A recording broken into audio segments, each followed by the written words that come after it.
Hello everyone, कैसे हैं आप सब। उम्मीद करती हूँ आप सब एकदम ठीक होंगे, स्वस्थ होंगे, मस्त होंगे, अपने अपनों के साथ खुश होंगे। तो फ्रेंड्स, आज का वीडियो मैं लेके आई हूँ कि कैसे आप एक कॉस्मेटिक शॉप ओपन कर सकते हैं, कैसे आप एक कॉस्मेटिक शॉप की शुरुआत कर सकते हैं, कैसे आप खुद का घर बैठे बिजनेस कर सकते हैं। जी हाँ दोस्तों, आज के समय में काम की तलाश तो हर किसी को है। और देखिए फ्रेंड्स, सरकारी जॉब मिलना या फिर किसी के अंडर काम करना सबकी बस की बात नहीं होती है और ना ही सबको गवर्नमेंट जॉब मिलती है। तो फ्रेंड्स, क्यों ना हम अपने घर बैठे एक ऐसे बिजनेस की शुरुआत करें जो हमारा खुद का रहेगा और इनकम भी हमारी अच्छी खासी होने लगेगी अगर हम इसमें मेहनत करेंगे तो चलिए फ्रेंड, आइए जानते हैं आज इस वीडियो में कि कैसे हम एक कॉस्मेटिक शॉप की शुरुआत कर सकते हैं। शुरुआत करने के लिए हमें किन किन चीज़ों की ज़रूरत होती है, किन किन बातों का ध्यान रखना पड़ता है, आज हम इस वीडियो में जानेंगे। तो चलिए वीडियो में ज़्यादा बातें नहीं करते, वीडियो को स्टार्ट करते हैं। तो फ्रेंड्स, सबसे पहले तो कॉस्मेटिक शॉप ओपन करने के लिए हमें किन किन चीज़ों की ज़रूरत होती है। देखिए फ्रेंड, कॉस्मेटिक शॉप ओपन करने के लिए तो सबसे पहले हमें अपने माइंड सेट की ज़रूरत होती है। जी हाँ दोस्तों, ये बहुत ही ज़रूरी है। फ्रेंड, अगर हम अपने दिमागी रूप से एकदम प्रिपेयर हो गए हैं कि हमें शॉप ओपन करनी है, तो हम बहुत अच्छे तरीके से और लंबे समय तक इस शॉप को रन कर सकते हैं। अगर हमने किसी के दिखावे में आके या किसी के बहकावे में आके या किसी का देख के सिर्फ कॉस्मेटिक शॉप ओपन करने के बारे में सोचा, तो शायद हम इसमें सफल नहीं रहेंगे और कुछ दिनों बाद हम डीमोटिवेट होकर इस दुकान को बंद कर देंगे। तो सबसे पहले दुकान खोलने से पहले, किसी भी बिजनेस की शुरुआत करने से पहले आपको जरूरत है अपने माइंडसेट की, अपने माइंड को प्रिपेयर करने की कि हम इस शॉप को ओपन कर सकते हैं, लंबे समय तक रन कर सकते हैं। कहीं हम किसी को देख के तो शॉप ओपन नहीं कर रही हैं, कहीं हम जल्दबाजी में तो शॉप ओपन नहीं कर रहे हैं। तो इन सब बातों का एकदम प्रॉपर तरीके से ख्याल रखिए और निश्चित रूप से इसको बढ़िया तरीके से जांचिए, परखिए, अपने मन को टटोलिए, अपने घर वालों से बात करिए, उसके बाद अपना दृढ़ निश्चय करके आप एक शॉप ओपन करिए।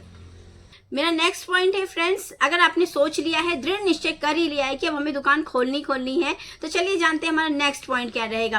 फ्रेंड, नेक्स्ट पॉइंट तो यही रहेगा कि हमें दुकान खोलनी कहाँ है। जी हाँ दोस्तों, ये बहुत ही इंपॉर्टेंट टॉपिक है और ये बहुत ही इंपॉर्टेंट चीज़ है आपको दुकान ओपन करने के लिए। फ्रेंड्स, सबसे पहले तो हमें ये देखना होगा कि हमें दुकान ओपन कहाँ करनी है। हमें एरिया, मतलब हमें बाजार मार्केट में ओपन करनी है, घर में अपने ओपन करनी है, या फिर कोई मतलब दुकान रेंट पे है हमारी, उसको लेके ओपन करनी है, कैसे ओपन करनी है, ये सारी चीजें बहुत जरूरी है। तो सबसे पहले तो आप अपने दिमाग में ये लगाइए कि आपको दुकान ओपन कैसे करनी है, अपने घर में ओपन करनी है या आप मार्केट में ओपन करना चाहते हैं। अगर आप मार्केट में ओपन करना चाहते हैं तो एक ऐसे मार्केट की तलाश करिए जो आपके घर से भी नजदीक हो, आपके घर के सामने हो। मतलब अगर आप एक हाउसवाइफ है ना, तो आपको बहुत सारी चीजें मैनेज करनी होगी, अपना घर भी देखना होगा, बच्चे भी देखने होंगे। तो आप ये कोशिश करिए कि वो आपके घर से बहुत ज्यादा दूरी पे ना हो, पास में ही हो। तो आप कुछ ऐसी जगह अपनी मार्केट की तलाश करिए। सेकंड फ्रेंड, मार्केट एक ऐसी जगह होनी चाहिए जहां थोड़ा सा भीड़ भाड़ वाला एरिया हो, जैसे बाजारों एरिया हो। मतलब कहने का है कि वहां थोड़ा सा भीड़ भाड़ लगती हो, मतलब सब्जी मार्केट हो या उसके अगल बगल और भी सारी शॉप हो, जैसे कपड़े की शॉप है या फिर उसके अगल बगल मतलब एक कहते हैं ना चौराहे टाइप का, वैसा एरिया हो। तो आप वैसे एरिया की तलाश करिए अपनी दुकान खोलने के लिए। इससे क्या होता है फ्रेंड, आपकी दुकान बढ़िया तरीके से रन करती है, आपको बहुत ज़्यादा मतलब दिक्कतों का सामना नहीं करना पड़ता, क्योंकि आपका जो एरिया है वो अगर बाजारू है, मतलब लोगों का आवागमन वहाँ ज़्यादा है, भीड़ भाड़ वाला एरिया है, तो आपकी दुकान के चलने के चांसेस ज़्यादा रहते हैं। और यही अगर आप घर में ओपन कर रहे हैं, किसी गली में शॉप ओपन कर रहे हैं, तो उसमें थोड़ा सा चांसेस मतलब चलती है, लेकिन थोड़ा सा स्लो होता है प्रोसीजर। जो स्टार्टिंग होती है ना, वो थोड़ा सा स्लो होती है। तो बिल्कुल आप इस बात का ध्यान रख सकते हैं कि आपको दुकान कहाँ ओपन करनी है और कैसे ओपन करनी है।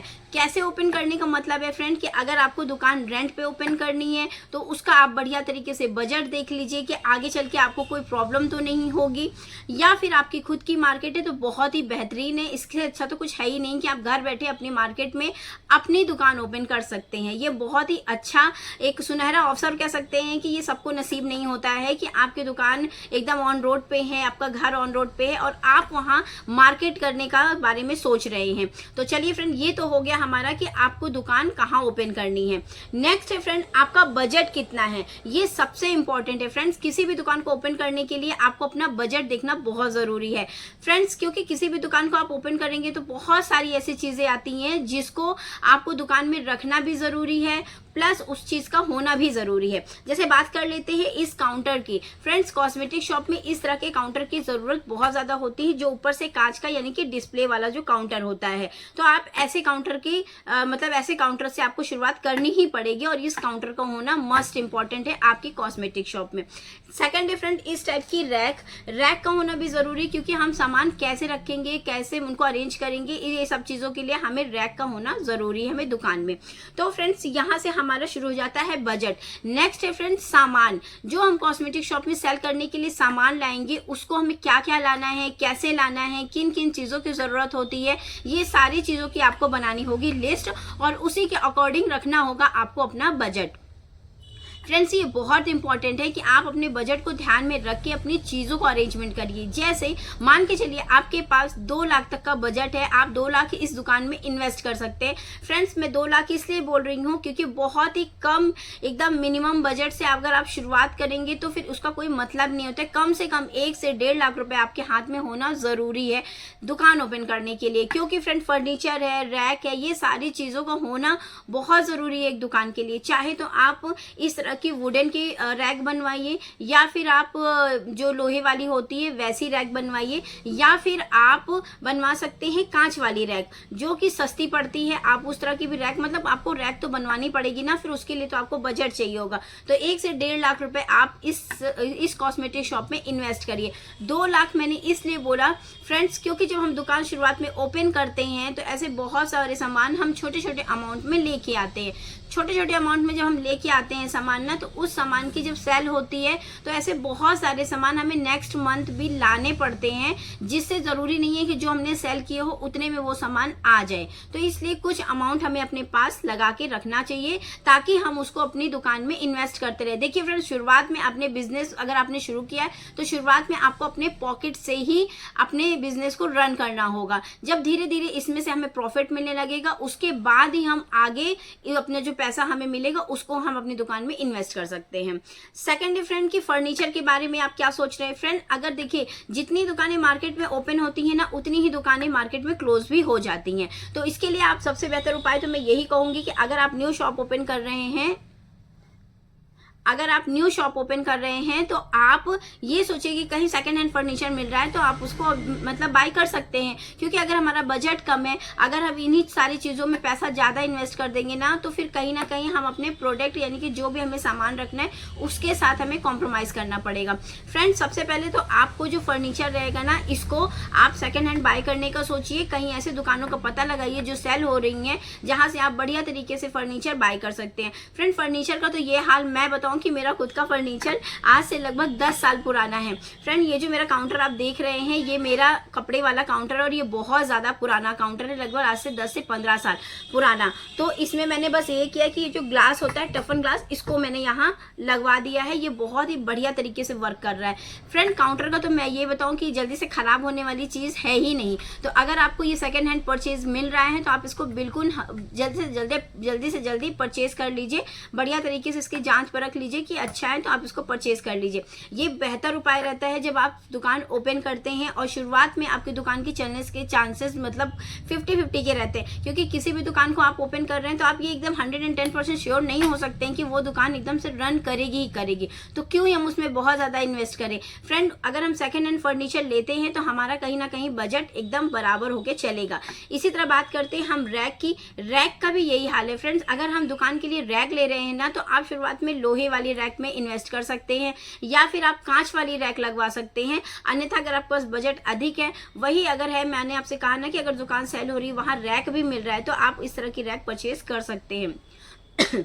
इससे क्या होगा कि आपकी दुकान में जो आपने इन्वेस्ट किया है ना, वो बहुत अच्छे तरीके से आपका आगे मतलब बढ़ता जाएगा, चलता जाएगा। ये चीज़ें रहती हैं। आप उसी पैसे का अपना बाद में रेंट देने में यूज़ कर सकते हैं, किसी प्रोडक्ट को लाने में यूज़ कर सकते हैं। क्योंकि जब हम शुरुआती तौर पे दुकान ओपन करते हैं ना, तो ऐसे बहुत कम प्रोडक्ट हमारे पास रहते हैं। जैसे 10 से 5 डिब्बे लिपस्टिक के रहेंगे, 2-4 नेल पेंट के डिब्बे रहेंगे। तो जब ये सारी चीज़ें सेल होती है ना, तो हमें इनको दूर रखने के लिए ज़रूरी नहीं है ना कि हम उतना सेल कर पाए हों कि हम इसी से अपना सारा सामान खरीद सकते हैं। तो उसके लिए जो हमने पॉकेट में अपने अलग से सेविंग करके रखी है, उसका इस्तेमाल हमें कहीं ना कहीं करना पड़ेगा। आपके इनकम की बात की, आप कैसे शुरुआत कर सकते हैं। नेक्स्ट होता है फ्रेंड प्रोडक्ट आपको हर चीज़ जांच परख के लाना चाहिए। और सबसे ज़रूरी बात तो मैं यही कहूँगी कि अपने एरिया के अकॉर्डिंग आप प्रोडक्ट रखिए, किसी भी प्रकार का, चाहे वो कॉस्मेटिक हो, चूड़ी हो, ज्वेलरी हो, मतलब ये कोई भी आइटम है अगर आप दुकान में अपने रख रहे हैं तो अपने एरिया के अकॉर्डिंग रखिए।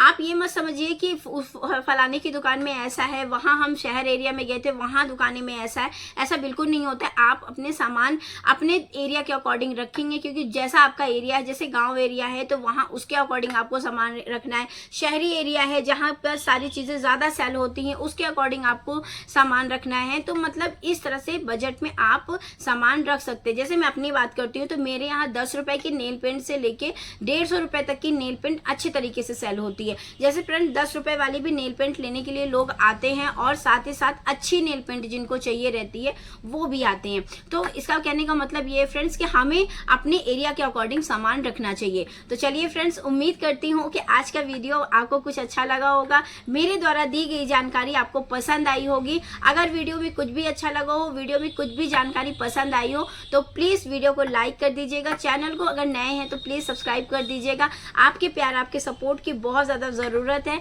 तो फ्रेंड्स, उम्मीद करती हूँ वीडियो आपको अच्छा लगा होगा। और अगर आपके किसी भी रिलेटिव में, किसी फ्रेंड को इस तरह की वीडियो की ज़रूरत है तो प्लीज़ आप उनको शेयर भी कर दीजिएगा। अगर हाँ आपने मेरे चैनल को सब्सक्राइब कर दिया है ना तो प्लीज़ बेल आइकन को भी प्रेस कर दीजिएगा, इससे मेरे वीडियो की नोटिफिकेशन आप तक बहुत जल्दी पहुंच जाएगी। तो चलिए फ्रेंड, मिलती हूँ मैं आपसे नेक्स्ट वीडियो में, तब तक के लिए नमस्ते एंड बाय बाय।